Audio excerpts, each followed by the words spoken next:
Mungkin kalian sering lihat reka adegan pembunuhan lewat televisi ataupun YouTube, tapi nggak bakal ada yang benar-benar menunjukkan kesadisannya seperti pada film The Untold Story. Film keluaran tahun 93 ini terinspirasi dari pembantaian satu keluarga yang benar-benar terjadi di Makau. Selama film, kalian bakal melihat kisah dari seorang psikopat yang di luar kesannya baik tetapi punya sifat pendendam. Bahkan sampai gini guys, si korban yang udah dibunuh terus dagingnya diolah jadi makanan, dan setelah itu dikasih gratis ke polisi-polisi yang lagi nyari pembunuhnya.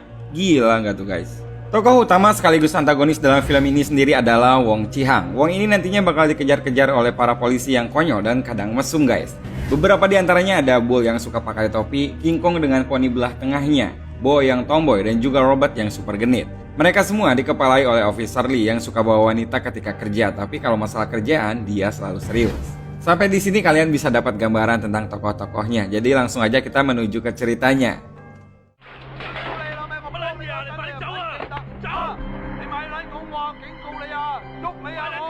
Film ini dimulai di tahun 78, tepatnya di Hong Kong. Ada dua orang yang berdebat soal uang. Pria yang pakai baju warna hitam ini kayaknya nggak mau ngasih pinjaman ke temannya gara-gara dia belum bayar hutang yang sebelumnya. Lalu karena nggak terima, dia akhirnya ngebunuh pria dengan baju hitam tersebut. Disinilah kita dikenalin sama karakter Wong Chi-hang yang nggak cuma ngebunuh tetapi juga ngebakar temannya hidup-hidup.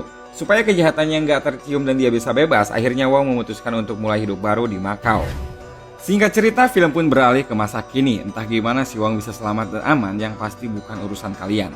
Dari tokoh Wong, kita disambut sama adegan ibu dan dua anaknya yang sedang bermain di pantai. Ketika lagi senang-senangnya, mereka langsung kaget karena nemu tangan dan kaki yang udah dimutilasi. Lantas, ibu pun menelpon polisi dan para polisi pun langsung datang dan mengamankan tempat kejadian.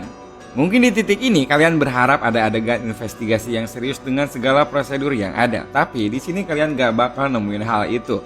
Malahan, kehadiran detektif-detektif ini justru terkesan pada males semua. Ketika mereka berempat datang ke TKP, nggak ada yang mau untuk melihat barang bukti karena mereka mager buat ngurusin soal potongan-potongan tubuh. Semuanya saling nunjuk, hingga akhirnya Bo lah yang disuruh karena dia yang paling junior. Kegoblokan mereka ini malah makin kelihatan ketika atasan mereka yaitu Officer Lee datang untuk menyelidiki TKP bersama seorang gadis cantik. Ketika Lee sedang melihat bagian mayat yang udah busuk tersebut, Robert justru curi kesempatan buat ngerayu gadis yang datang bareng Officer Lee. Namun aksi Robert rayu-rayu ini gak lama guys, karena atasannya nyuruh dia untuk bawa barang bukti ke kantor polisi.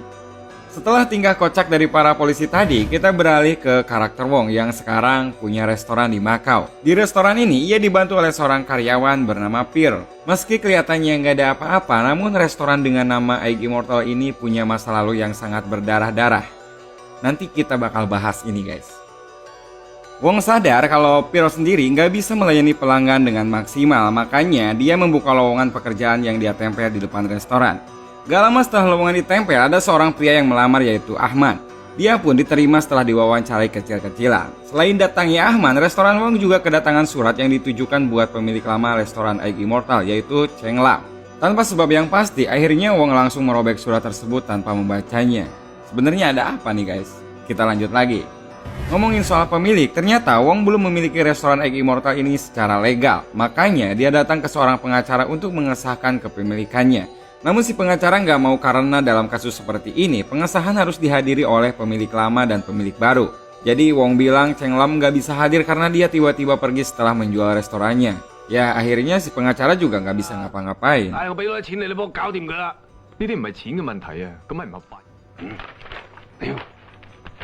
Di sisi lain, Officer Lee datang ke kantor polisi dengan teman wanitanya dan menyuruh semua anak buahnya untuk bekerja cepat dan mencari siapa korban ini dengan mencocokkan dari sidik jarinya. Dan setelah itu, Bo dan King Kong pun pergi untuk mengambil sampel sidik jari dari mayat yang mereka temukan di pantai tadi. Karena baunya yang benar-benar menyengat, mereka pun sampai harus nutup hidung dan juga nutup mata. Bahkan salah satu jarinya ada yang terputus, dan singkat cerita setelah itu mereka pun berhasil menemukan identitas dari mayat tadi. Setiap malam ada kebiasaan Wong bermain mahjong, dan di sini dia jago banget main sampai dapat banyak uang. Tapi ternyata Wong selalu curang saat main, dan kecurangan itu dilihat sama karyawannya yaitu Ahmad. Sampai-sampai Wong memarahi Ahmad karena gak terima ditegur main curang. Keesokan harinya tiba-tiba ada surat yang datang lagi, cuma kali ini surat itu datang ke kantor polisi. Pas dibuka sama Robert, surat yang berasal dari Cina itu berisi permintaan seseorang untuk mencari saudaranya. Si pengirim surat itu khawatir karena saudaranya itu Cheng Lam udah gak pernah ngirim uang lagi ke orang tuanya. Di saat yang bersamaan, Officer Lee datang untuk meninjau kerja anak buahnya. Bo langsung datang dengan bangga ngasih tahu soal identitas sang mayat. Dia merupakan Chang Lai-chun, yaitu ibu mertuanya Cheng Lam. Tapi bukannya dipuji oleh Officer Lee, dia justru dimarahin karena nggak langsung pergi ke rumahnya untuk nyari petunjuk. Tapi intinya, surat dan mayat itu tentu punya satu kesamaan, yaitu ada hubungannya dengan Cheng Lam. Di sisi lain, Wong di sini masih kekeh ingin memiliki restoran Cheng Lam. Dia pun kembali ke kantor pengacara dengan bawa kartu identitas Cheng Lam dan istrinya. Dan seperti yang bisa ditebak, si pengacara ini masih aja kekeh gak bisa nolong Wong. Wong yang udah kehabisan akal pun mencoba untuk menyogoknya, tapi semua itu gak berhasil. Dari kantor pengacara, akhirnya Wong pun langsung pulang ke restorannya. Namun tiba-tiba dia dikagetkan dengan pemandangan Ahman yang lagi ngomongin soal kecurangannya sama Pir. Mereka pun sadar ternyata ada Wong dan mereka langsung berpura-pura ngomongin yang lain. Namun kelihatan Wong udah tahu dan si Wong ini makin dendam sama si Ahman. Malam pun tiba dan restoran pun tutup. Ketika si Ahman ini lagi membereskan kasurnya, tiba-tiba si Wong langsung nancepin sumpit ke matanya sampai si Ahman kesakitan dan tersungkur. Ahman gak mau menyerah nih guys dan langsung meraih kaki Wong dengan erat. Wong dengan dendam yang berapi-api memukul kepala Ahman lebih keras lagi sampai dia mati. Karena tangan Ahman masih tersangkut keras di kakinya, supaya lepas Wong pun akhirnya memutilasi tangan Ahman dengan pisau daging miliknya. Di sini kita bisa lihat kalau Wong adalah seorang psikopat pembunuh berdarah dingin. Wong udah belajar dari pengalaman-pengalaman sebelumnya dalam membunuh orang, makanya agar jasad Ahman gak ditemukan, ia akhirnya memutuskan untuk diolah dagingnya. Dari isi perut hingga lemak semuanya diolah sama Wong untuk dijadikan daging bakpao di restorannya. Untuk menghilangkan sisa tulangnya, Wong sendiri udah punya solusi, yaitu menggabung tulang Ahman dengan sampah rumah. Keesokan harinya ternyata ada surat lagi yang datang, dan surat itu datang dari Chang Yi yang menanyakan kembali soal Cheng Lam untuk kesekian kalinya. Officer Lee yang baca surat ini jadi makin curiga sama Wong Chi-hang dan akhirnya nyuruh Bo, Kong sama Robert buat pergi ke restorannya. Interogasi pun dimulai. Wong yang baru saja nempel poster lowongan kerja langsung ditanya tentang kepemilikan Wong yang masih belum jelas. Meski agak takut, Wong berhasil ngalihin perhatian mereka dengan ngasih bakpao babi panggang secara cuma-cuma. Dan mereka nggak tahu ya kalau ini isinya adalah daging manusia, yaitu si Ahman yang tadi malam dibunuh. Setelah itu ada satu lagi kekhawatiran Wong, yaitu si Pil. Dia curiga Pil ngomong macam-macam soal dirinya ke Bo, meski pada kenyataannya dia nggak ngomong apa-apa. Di hari itu juga malamnya restoran tutup dan Pil berniat untuk bicara ke Wong soal sesuatu. Dia ternyata ingin berhenti kerja untuk merawat ibunya. Awalnya Wong membolehkan, tapi ternyata itu cuma bohong guys. Di sisi lain jiwa psikopatnya justru kembali berulah. Berbeda dengan Ahman yang langsung dihabisi sama Wong, untuk kasus ini dia main-main dulu sebentar dan ngebiarin dia lari-lari lalu diperkosa sampai puas. Setelah secara paksa memuaskan hasratnya, dia pun langsung memasukkan sekepok sumpit ke lubangnya sampai dia mati. Anjir, ngilu banget di sini guys. Keesokan harinya, Bull bertanya-tanya soal Cheng Lam ke salah satu pelanggan setianya yang merupakan penata rambut atau tukang cukur ya guys.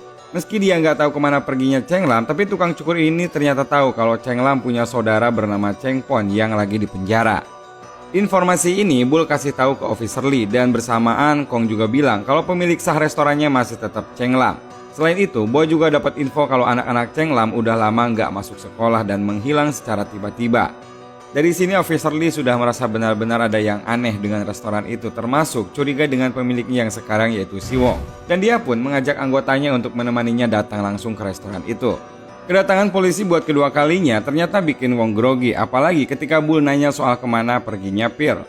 Officer Lee yang jago soal interogasi pun langsung mengajak Wong ke atas untuk melihat-lihat, dan seperti dugaannya Wong masih menyimpan banyak sesuatu soal keluarga Cheng Lam.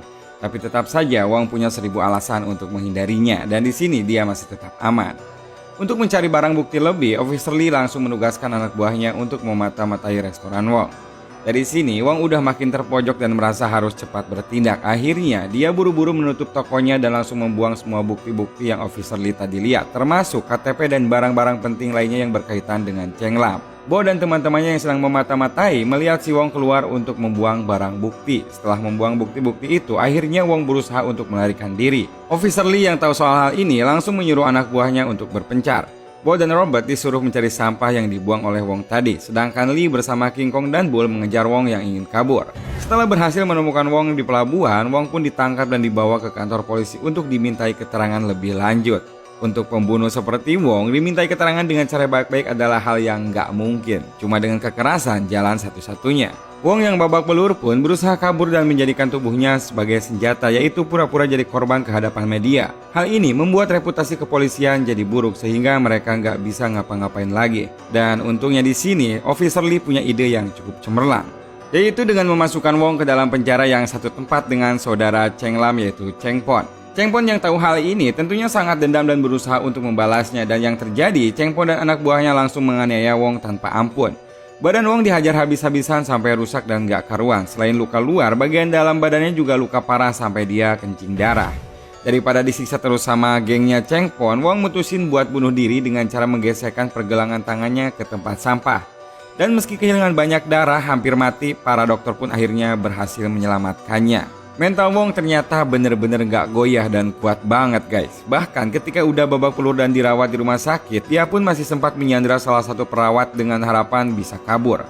Wong yang benar-benar kuat ini harus dilumpuhkan dan dibikin ngaku dengan cara yang lebih sadis lagi. Caranya adalah dengan menyuntikkan zat kimia yang bikin dia teler selama 3 hari dan diganggu terus-terusan sampai gak dibiarin bisa tidur. Selain para polisi, ternyata suster yang tadi disandra juga ikutan balas dendam dengan menyuntikkan air putih ke punggung Wong supaya dia nggak bisa rebahan. Setelah 3 hari yang melelahkan, akhirnya Wong pun mengalah dan akhirnya ngaku kalau dia ngebunuh satu keluarga Cheng Lam yang berjumlah 8 orang. Dari pengakuan Wong, kita langsung beralih ke flashback di mana Wong masih bekerja di restoran Cheng Lam. Awalnya, ketika mereka bermain mahjong, mereka tidak mau membayar kemenangan Wong. Karena Cheng Lam tahu Wong bermain curang. Dari situlah percekcokan semakin panas sampai akhirnya Wong memukul kepala Cheng Lam dengan botol. Gak cuma itu, dia juga mengikat Cheng Lam beserta semua anggota keluarganya. Istri Cheng Lam juga terpaksa mengikat anak-anaknya sebelum dia sendiri akhirnya diikat oleh Wong. Dan dari sini kalian mulai melihat adegan yang jauh lebih sadis dari 3 adegan pembunuhan sebelumnya. Pasalnya nih guys, korban di sini adalah anak-anak dan mereka bakal dibantai dengan cara yang benar-benar sadis. Salah satu diantaranya adalah sampai dipenggal kepalanya. Dan faktanya ini cerita nyata guys. Kalian bayangin aja, kesadisan itu semuanya benar-benar terjadi. Wong pikir dia udah beres setelah membantai Cheng Lam dan keluarganya, namun ternyata dugaannya salah. Ibu mertua Cheng Lam yaitu Chang Lai Chun justru pingin datang ke rumah Cheng Lam buat menjenguk cucunya yang lagi sakit. Karena ini adalah salah satu pembunuhan pertamanya di Makau, Wong terkesan terburu-buru dalam menyingkirkan mayat korbannya. Alhasil, tangan dan kaki Chan yang ia buang di pelabuhan justru menjadi awal dari nasib buruknya. Nah, ini yang tadi ditemuin di pantai nih guys. Setelah adegan flashback yang bikin gak nyaman itu, Wong pun dikembalikan ke penjara untuk menunggu sidang vonis. Tapi ada satu hal yang bakal mencegah dia buat mengikuti persidangan. Ternyata selama di rumah sakit, ia sempat menyelundupkan tutup kaleng minuman yang cukup tajam. Benda kecil ini nantinya ia gunakan untuk bunuh diri di penjara guys. Supaya nggak ketahuan, ia sudah bersiap-siap dengan menyiapkan banyak selimut. Masuk akal sih ya, karena selimut-selimut itu nantinya bakal menahan darah Wong supaya nggak menetes. Dan iya, seperti cerita aslinya, The Untold Story berakhir dengan sang pelaku yang berhasil bunuh diri di dalam penjara. Dan itulah akhir nasib si Wong dan juga cerita The Untold Story ini.